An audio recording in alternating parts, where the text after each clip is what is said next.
क्या क्या कर सकते हैं। और प्राइम मिनिस्टर मोदी सुनने में आया कि रशिया जा रहे हैं इस वक्त में जब दुनिया में बहुत ज्यादा हलचल मच रही है। रशिया की एक न्यूज एजेंसी है तास, वो ये कह रही है। आज हम बात करेंगे प्राइम मिनिस्टर नरेंद्र मोदी के रूस के दौरे की। और एक चीज और मैं आपको बताऊं जी, जो आप लोगों ने, हम लोगों ने इसको पता नहीं क्यों पब्लिसाइज नहीं करते। इंडिया रशिया से भी तेल लेता है और ईरान से भी लेता है। दोस्तों, अगर हम वेस्ट की बात करें, अमेरिका की बात करें, तो वो इस दौरे से बहुत ज्यादा जेलस होते दिखाई दे रहे हैं। बहुत बड़ा मामला, एक बहुत अहम खबर आपके सामने रखते हैं। भारत के रूस से बढ़ते ताल्लुकात पर मगरबी ममालिक में तशवीश पाई जाती है।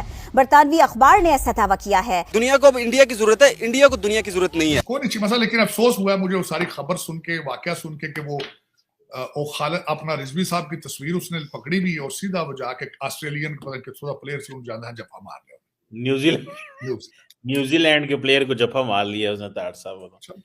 मिलिटेंट पार्टी बैंड रही है पाकिस्तान में, जो कि हमारे लिए बहुत ज्यादा एम्बैरेसिंग मोमेंट रहे। सोशल मीडिया पे इसके लिए काफी ज्यादा ट्रोलिंग। और मैं थैंक यू करता हूं भारत का, इंडिया पहले भी हमारे बड़े भाइयों की तरह थैंक यू कि आप पाकिस्तान घर आके हमें आपने नहीं मारा।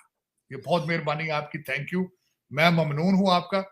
लेकिन ये कि नकवी साहब तरस वो बड़ी अच्छी बात, उसकी मैं तारीफ करता हूँ इंडिया की भी और रशिया की भी, कि वो आपस में मिलकर अपनी कौम को सर्व कर रहे हैं। ये डेफिनेटली जो स्टेटस को वर्ल्ड का है ना, तोड़ दिया उसको, उसने उसको तोड़ने जा रहा है। इंडिया न्यूट्रल होने की वजह से आज उसके रिलेशन अमेरिका के साथ भी अच्छे हैं, रशिया के साथ भी अच्छे। दोस्तों, प्राइम मिनिस्टर मोदी एक बार फिर रूस की यात्रा करने वाले हैं।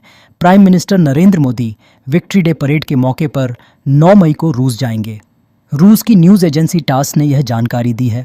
दरअसल रूस के राष्ट्रपति व्लादिमीर पुतिन ने प्राइम मिनिस्टर मोदी को खास निमंत्रण भेजा है। प्राइम मिनिस्टर मोदी को रूसी राष्ट्रपति पुतिन ने 9 मई को विक्ट्री डे परेड पर आमंत्रित किया है।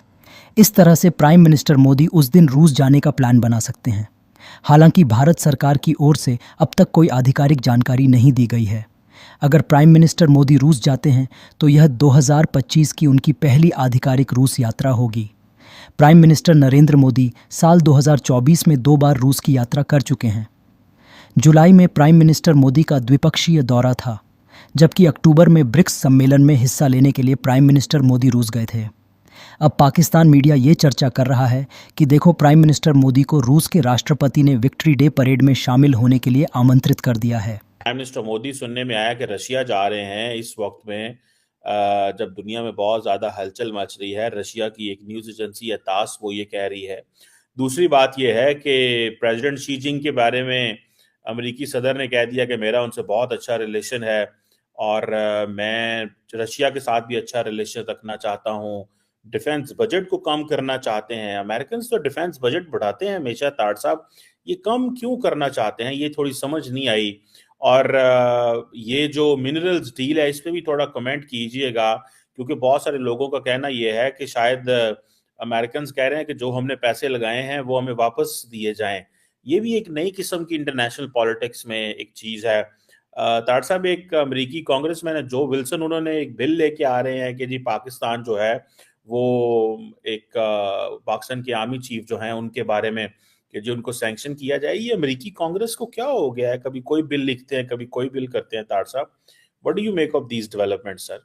चीमा साहब, मैं जो विल्सन साहब के लाजमी डेफिनेट उस पर बात करूंगा, लेकिन उससे पहले बात करना चाहूंगा कि जो न्यू वर्ल्ड ऑर्डर है उसके हालात क्या चल रहे हैं। डोनाल्ड ट्रंप साहब, मैंने आपको बताया था कि यूक्रेन के हवाले से इनको शुक्र अदा करना चाहिए अमेरिकन को और यूरोपियन को कि उनको फेस सेविंग दे रहे हैं वहां से निकलने के लिए, क्योंकि जंग ये हार चुके हैं। जब जेडी वांस ने जाके इनकी सरजमीन पे खड़े होकर कहा था कि आपको रशिया से और चाइना से खतरा नहीं है, आपको अपने आप से खतरा है, तो वो it is a very deep words. कोई नहीं मसला, लेकिन अफसोस हुआ मुझे वो सारी खबर सुन के, वाकया सुन के कि वो खालिद अपना रिजवी साहब की तस्वीर उसने पकड़ी भी और सीधा वो जाके ऑस्ट्रेलियन प्लेयर से उन ज्यादा जफा मार गया। न्यूजीलैंड के प्लेयर को जफा मार लिया उसने ताड़ साहब। मिलिटेंट पार्टी बैंड रही है पाकिस्तान में अभी, चलो इलेक्शन लड़ी। ताड़ साहब, कमिंग टू ये क्वेश्चन, ये जो आपने न्यू वर्ल्ड ऑर्डर की बात की है, अमेरिकन खुद तो यूरोपियंस को कहते हैं डिफेंस बजट बढ़ाओ 5%, और अमेरिका अपना अगर डिफेंस बजट कम करता है तो फौज अमेरिका की ताड़ साहब करने देगी? कहते हैं कि अमेरिकी फौज बड़ी तगड़ी है, अमेरिकी फौज जो है वो अगर आप करेंगे तो लॉबीज खड़ी हो जाएंगी, बड़ा कुछ होगा। चीमा साहब, एक तो सबसे बड़ी बात यह है कि इस वक्त हर 3 दफा जो पेंटागन का बजट एक साल में 3 दफा ऑडिट फेल हुए उसके। एक तो इतना ही करप्शन इन्वॉल्व है डिफेंस के अंदर कि आप सोच नहीं सकते। बल्कि कल डोनाल्ड ट्रंप साहब ने तंग आके कहा कि एक मेडिसिन जो $80 की इंग्लैंड के अंदर मिल रही है, एक मेडिसिन, वो $1300 की है। चीमा साहब, ये डिफेंस के अंदर खासकर इसका रवाज करप्शन का डाल के गए थे हमारे बड़े भाईजान डिक चेनी साहब। एक्सक्लूसिव कॉन्ट्रैक्ट हालिबर्टन को दिए जाते थे, इनके कपड़े धोने, इनकी कालें वापस इनकी कराने के और इनके खाने के बिलियंस $, एक बर्गर पर $2,000 का बेचते थे। चीमा साहब, वो तो किसी ने बंद करना है ना। वो डिफेंस का बजट कम करें या करप्शन को रोके, करप्शन कम करने लगते हैं, फिर ये रोते हैं डेमोक्रेट वाले, नहीं साडा कारोबार बंद हो रहा है। लेकिन चीमा साहब, इसको जब तक अच्छा देखें, और अब क्या कहते हैं जी, ये डोज डिपार्टमेंट है, ये ओबामा ने भी सोचा था बनाने के लिए। और दर हकीकत अगर देखा जाए चीमा साहब, इस वक्त दुनिया का हर कंट्री जो है उसके अंदर डोज डिपार्टमेंट की जरूरत है। हर कंट्री को इस वक्त अपने आप को, वो कहते हैं ना कि स्प्रिंग क्लीनिंग की जरूरत है चीमा साहब। उसकी वजह यह है कि ये सोशल मीडिया और ये 5th जनरेशन वॉर, अब हर मुल्क के अंदर एक नहीं 2-2, 3-3 मुर्शद बन चुके हैं वहां पे। और वो लुट, 5th जनरेशन वार है, लुट पाई, सोशल मीडिया चल रहे हैं और कुछ भी उनका काम कारोबार नहीं, और ब्लैकमेल कर रहे हैं। पहले चैनल ब्लैकमेल करते थे, अब यूट्यूबर ब्लैकमेल करते हैं। तो ये ट्रेंड चेंज है, इसको इसने किसी न किसी तरीके से इसको कवर किया जाना है। शुरुआत इसकी अमेरिका में डोनाल्ड ट्रंप ने कर ली है, जिसके ऊपर 2 दफा अटैक किया। आज तक किसी को पता है चीमा साहब, वो बटलर में किसी ने इन्वेस्टिगेशन बताई है, कुछ जो बंदा मारना चाह रहा था उसका मोटिव क्या था? जो पहला अटैक डोनाल्ड ट्रंप के ऊपर किया गया, किसी ने आज तक बताया? नहीं बताया। क्यों नहीं बताया?